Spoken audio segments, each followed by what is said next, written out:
کئی ابھی میں نے پڑھی نا خطبے میں تلاوت کی ان اللہ ملائکتہ یصلون علی النبی یا ایھا الذین آمنوا صلوا علیہ وسلم. تو حالانکہ یہ تو طلباء ہیں آپ تو ابھی یہاں تو بڑی خوشی ہوتی ہے یار یہ رب کا حکم ہے. میں کہوں صلاۃ و سلام پڑھو گے تو تب پڑھو گے. میرا حکم اوپر ہے یا اللہ کا حکم اوپر ہے؟ مولوی کو کہنا پڑتا ہے, سنیوں کو کہنا پڑتا ہے کہ درود و سلام پڑھو. ایسا نہیں یار ہونا چاہیے.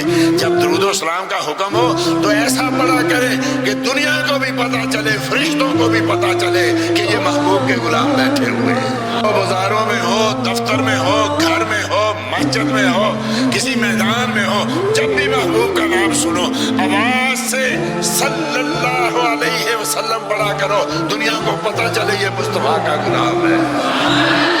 یہ نہیں کہ مولوی صاحب کہیں گے تو پڑھیں گے, یہ نہیں کہ دعا مانگیں گے تو پڑھیں گے, یہ نہیں کہ جلسہ ہوگا تو بعد میں صلاۃ و سلام پڑھیں گے, جمعہ ہوگا تو صلاۃ و سلام پڑھیں گے.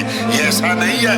نماز پڑھیں گے تو تحیات میں سلام علیکہ ایھا النبی پڑھیں گے. محبوب نے کہا لا تجعلونی کقدح الراکب, لوگوں مجھے سوار کا پیالہ اور گلاس نہ بنا لینا کہ جب اس کو ضرورت ہو تب وہ. آپ بھی سفر کرتے ہیں, پہلے بھی لوگ سفر کرتے تھے. پہلے یہ ہوتا تھا کہ گھوڑوں کا اونٹوں کا سفر ہوتا تھا, تو کیا کرتا تھا مسافر, ساتھ ایک لکڑی کا پیالہ بھی رکھتا تھا. پیالہ کب یاد آتا تھا؟